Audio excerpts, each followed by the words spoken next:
Hey guys, I'm back. We're gonna do a quick orchid update today. It won't be a full orchid collection tour. I kind of just feel like focusing on the stuff that's in bud or in flower. So it's gonna be more of just a what's in bloom video. That way I don't take up too much of your time. And there is lots of stuff in bloom right now that I'm excited to show you. I quickly wanted to show you guys my ball python. His name is Casper. And I love him so much, and he just looks so cute today, so I thought I'd just take him out for a second and show him off. He'll probably make an appearance in a future video. I'm hoping to maybe incorporate some more of my reptiles, and some of their terrariums have some cool stuff with like plants and cool stuff like that. So probably won't be the last you see of him. But yeah, let's go put him back for now so we can go check out some orchids. This is one of my Masdevallias. I've had it for a little while now, but I haven't managed to flower it. But I'm at a good spot with it now where I feel like I've kind of dialed in the culture. It's looking better than it ever has. A lot of these growths here are new, and I'm feeling like I might get some flowers out of this thing soon, so I'm excited. But we'll see. Here is a little Phalaenopsis. I bought it as a no ID at like just a grocery store or something. Just because I thought it was, really cool and different looking. I love this thing. I've had it for a while now. This is a rebloom for me. I've had it for a while. It was in bud when I first bought it, but it has since flowered again for me. Pretty easy bloomer too, from what I can tell. And it has a name too. I've seen people post about it with the ID. So, yeah, if anyone's interested in tracking one down, I can try to get the ID and put it in the description or something. But it's really gorgeous. I love it. I'm happy to have it. Here is another fowl. Similar story where I bought it as kind of like a no ID in a store. But I knew exactly what this was the moment I laid eyes on it, because it actually happened to be on my wish list for a while. And I walked into this kind of garden center and I saw it, and right off the bat I was like, that's Jiho Summer Love. And it's an awesome, awesome orchid. I've rebloomed it, or, gotten a new spike out of it. The flowers are awesome. I think everyone should have one of these. It's such a cool fowl. It's mildly fragrant. Not anything crazy. It has a bit of a sweet kind of like, maybe it smells a bit like freshly cut apples or something like that. Just a mild kind of sweet smell. But I love it, and it's gorgeous. The flowers are so cool. This is my newest little fowl that I got from Judy and Mark at Breezy Hill Orchids. It's got a nice little spike on it. This is Phal fasciata, which is a really cool fowl, and I hope I get to see the buds on that soon. The spike looks okay. I was a little nervous. Sometimes fowl spikes can kind of stall because of shipping, and this got kind of hung up in the mail for a little while because USPS messed something up. So, but so far it looks okay. I think the spike has grown since I got it last, which is a good sign. So we'll just keep an eye on it. Here is probably my most exciting little update, at least in my mind. This is my Masdevallia vechiana, which I bought. I haven't had it all that long. I've had it less than a year. When I bought it, it had a spike on it, and it just had one single flower, but it was gorgeous, and I love this thing. I was hesitant to get it because it was a little bit pricey, and it's a Masdevallia, so I was just really scared that I would, spend good money on it and then end up killing it. But it ended up being a good investment because I have 2 new spikes on it, so I've rebloomed a Masdevallia, or spikes rather. I suppose they could blast, but I hope not. The spikes are a little bit hard to see. There's one, and the other was on this side here. It's also got quite a few new growths in there too. I got a little bit lazy with like misting and watering and stuff, and that's why I got some kind of bent jacked up looking leaves. On Masdevallias, that's sort of what you'll see instead of the classic like accordion leaves that you see on like oncidiums and stuff like that. This is the same principle. It just manifests a bit differently on a Masdevallia. The leaf kind of emerges from that bract at the bottom, and if it doesn't have enough humidity and moisture, it gets kind of caught and like bunched up inside that structure at the bottom of the growth, and that's what happened. But I can correct that. I, have increased the amount of mistings and stuff like that, and they're coming in fine now. And it was doing fine before too. I just kind of got lazy with it. So if you're growing Masdevallias in your home, it's definitely possible. You just really have to stay on top of it. What I do is I just mist it and shower it all the time.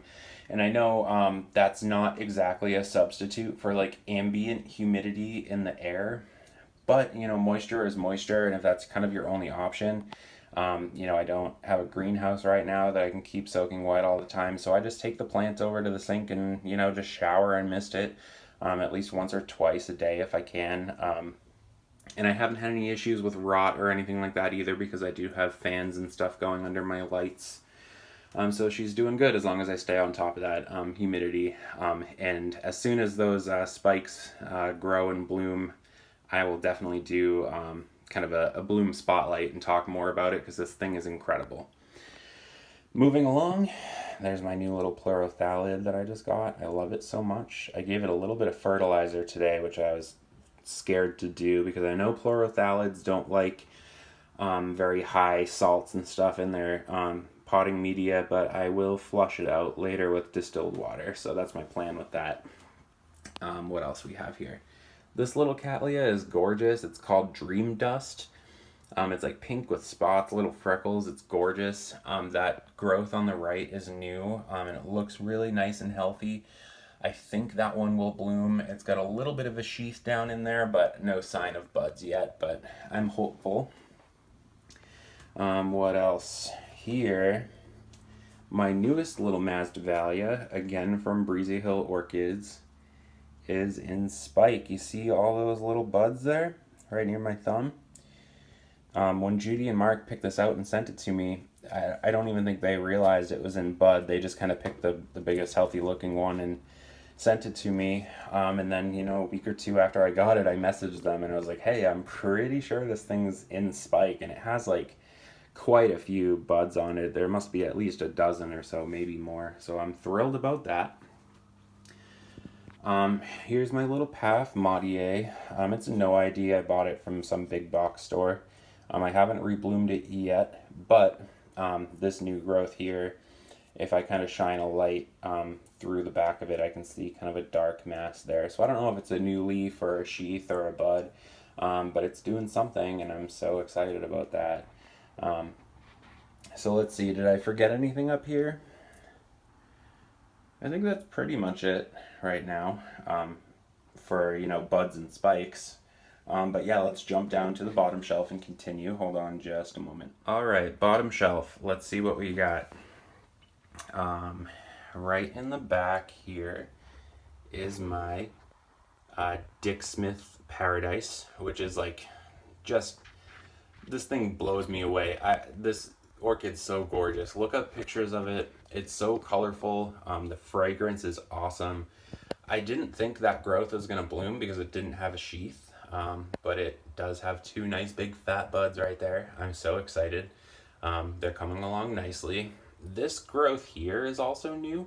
What's funny is that one came in with no sheath and went into spike. This one has a sheath, but I don't see any spike on it yet. So it's just kind of strange.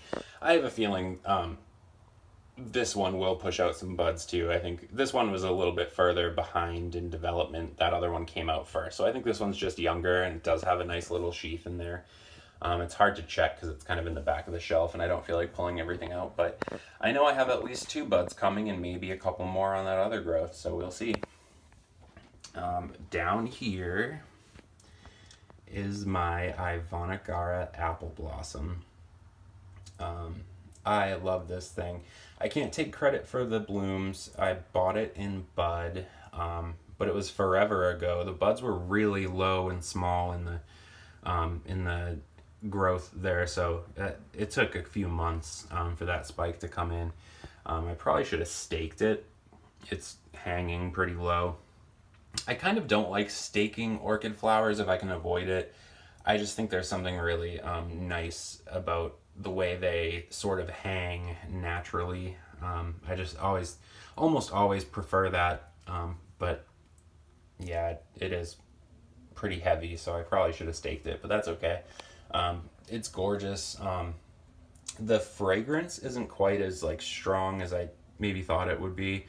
Everyone always talks about the apple blossom fragrance, and I know there's different varieties too, so and growing conditions can affect the fragrance and stuff, and it's definitely fragrant and it definitely smells lovely. It just wasn't as strong, I guess, as I maybe expected. I don't know, but it's so beautiful. I love this thing so much. I just can't wait to grow it even bigger and maybe get multiple spikes on it next year. This thing is phenomenal. Let's see, moving on over to my this has a name and I always forget what it is, but it's Brassavola and nodosa cross Cattleya schilleriana. I think it's Cattleya Mary Dodson or something. It's beautiful. It's really my only Brassavola type orchid right now. I mean, I have plenty of Cattleyas that have Brassavola in them, but this is probably my only one that has like a true Brassavola shape.